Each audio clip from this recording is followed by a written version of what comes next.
But we need to see if we can translate it to other conditions. So let's look now about how we can win the battle for hearts and minds. We know concordance makes a huge difference in terms of the individual patient, in terms of the healthcare economy. So how can we work with our patients to help them to be motivated to do what we know will help them in the longer term? And what lessons can we learn from other areas? Sadly, there is absolutely no question that we are up against some powerful opposition where doing the right thing is concerned. If we look at lifestyle, say, the spending of Public Health England on healthy lifestyle changes is absolutely dwarfed by the spending from the big corporations on junk foods. But maybe, just maybe, we can learn something from advertising. So what we know here is that we are trying to get patients to do good things. We are selling good health, if you like. Let's use an example from the opposite end of the spectrum. And it's about as opposite as it comes. I'm talking here about smoking. So, in the 19th century, certainly, the only women who were ever portrayed as smoking, in film, for instance, or indeed in public life, were characterless or fallen women. Even as recently as 1920, the District of Columbia proposed the motion to ban smoking completely by women. In 1908, smoking in public was banned in New York. It was described as a, quote, immoral act. In 14 to 18, the World War came along and suddenly women came out of the homes. They were needed for the war effort. They started to work. They were emancipated to a large extent. They came out, they worked, they collaborated with each other, they socialized with each other, they worked hard with each other, and they relaxed with each other. And that meant they smoked with each other. Come 1918, the war ended, and the men wanted them to go back into the kitchen and stop smoking again. Was that going to happen? Not if the American Tobacco Company had anything to do with it. It approached a man who later became known as the father of PR, Edward Burnett. Well, he was being paid $25,000 to turn around the fortunes of a lucky strike. That was a ridiculously large sum in those days. Oh, did he succeed. In fact, when he died in 1995, he was widely credited with, quote, inventing PR. None of us know what went on behind the scenes in terms of his discussions with his relatives, but I can't help wondering if it was no coincidence that his uncle happened to be one Sigmund Freud. So, how did he do it? His solution was the Torches of Freedom. This was 1929, the Easter Day Parade, huge event in the USA. What he got was 10 smart but not too modelly, very relatable, very elegant, not fallen women at all. And he engaged them. The first one was Bertha Hunt, his secretary. She stepped out onto Fifth Avenue, turned, walked down towards the Statue of Liberty, and lit up a cigarette. The press, perhaps not surprisingly, had been informed. 10 women, identically dressed, followed her, and they all brandished their torches of freedom. The headlines? Group of girls puff at cigarettes as a gesture of freedom. Smoking was liberation for those women. It was the most extraordinarily successful campaign. And we can only wonder now at the irony that that date in 1929 was the 1st of April. Things have changed since then. In 1923, women only purchased 5% of cigarettes that were sold altogether. In 1929, that percentage increased to 12%. By 1935, it was 18.1%. And in 1965, it peaked at 33%, where it remained until 1977. So yeah, the advertisers have moved on, and we need to move on too. So how do we fight back? Well, first, we actually need to know what the patient's priorities are. We need to work with them towards concordance. And I would suggest that motivational interviewing can go a long way towards doing that. Now, it can seem like a mammoth task. The patient's got 4 presenting complaints. You need to examine them for 2 of them. They need to get off their corsets. They need to get onto the couch. And you've got 10 minutes. I know it's difficult, but really it is worth it. Let's have a look at some of the results. And let's think about why it's so important. If we look at pain, for instance, and we think about what concordance is, well, concordance is related to patients' knowledge and their beliefs about their illness. But it's also related to their motivation to manage it. They have to have confidence in their ability to engage with those illness management behaviours. So, patients' knowledge and belief about their illness. How often do we hear from patients, oh, it's all my fault, I should never have joined that gym. If I didn't do any exercise, I'd be absolutely fine. You see, it was the exercise that did it, so I must avoid exercise for the rest of my life. How about motivation to manage it? I don't want to take painkillers because I'm worried they're going to stop working. Oh, that could be dreadful. I need to keep them in reserve for when I really need them. And what about engaging? Surely exercise is bad for your joints. Aren't I going to do more harm than good? After all, that is what started it in the first place.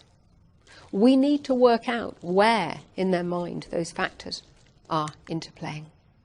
Because if we look at what influences concordance, if they think about the outcomes of treatment and the consequences of poor concordance, then actually they're trying to weigh up necessity and concern. So here what we're seeing is problem solving. This just isn't me. They're not working. And if we think here, they're worried about getting addicted. Masking the pain, getting addicted. A toxic combination where patient concordance is concerned. We then think about exploring it. The doctors are taught to explain benefits, or in some cases risks, to their patient. The patient comes in and they've just had a heart attack, they smell of cigarettes. What's our immediate reaction? Oh, really? Of course, we don't do that. What we say to the patient is, are you aware of quite how helpful it can be in terms of reducing your risk if you were to stop smoking? Yeah, that's fine, but actually that doesn't work with motivational interviewing either, because actually that might not be relevant to them.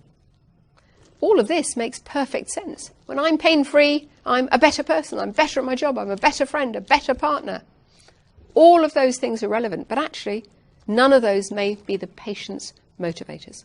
So motivational interviewing helps to elicit the patient's priorities and allows us to weave those into any discussion that we have with the patient about concordance.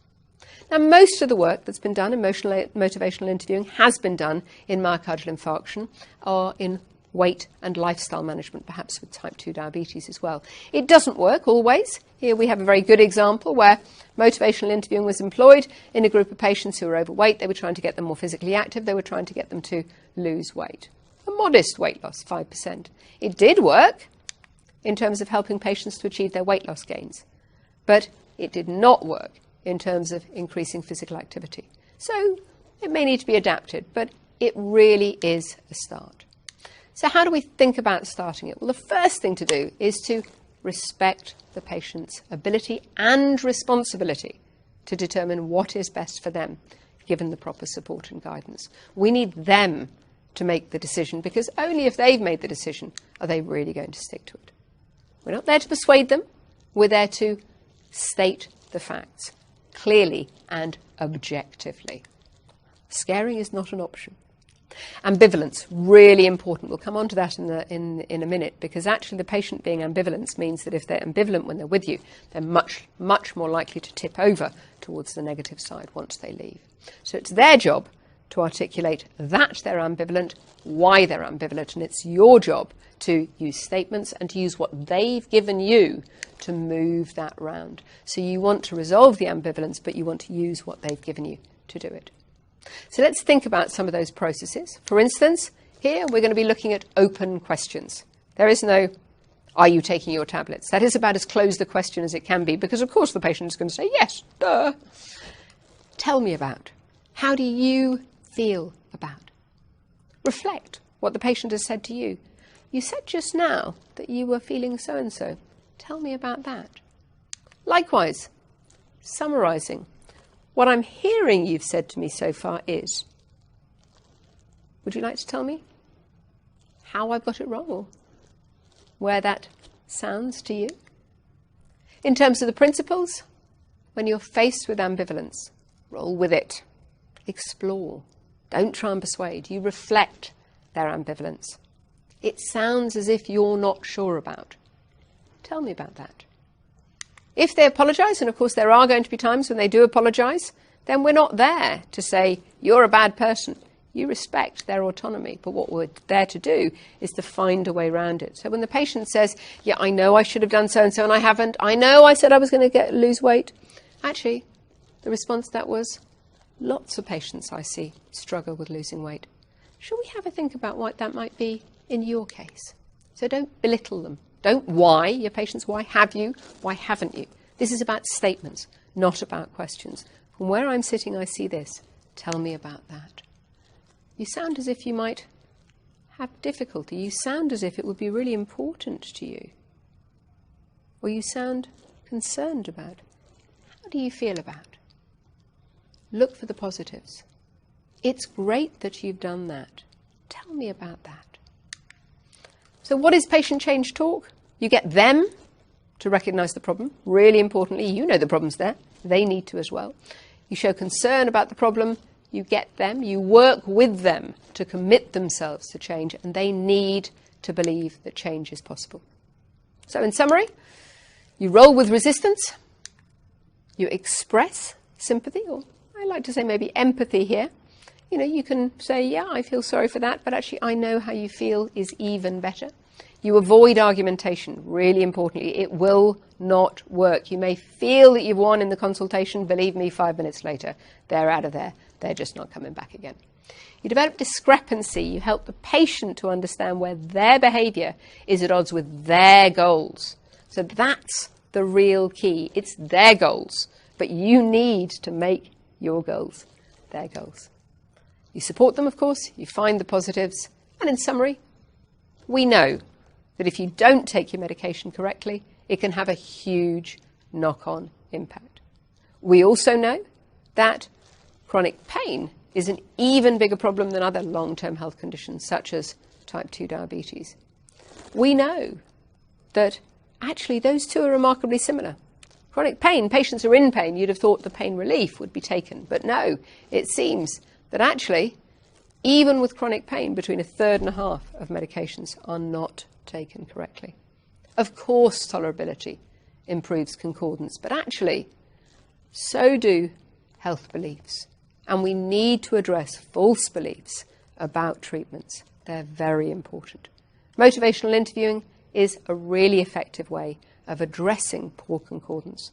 That involves supporting the patient to be self-supportive, self-efficacious.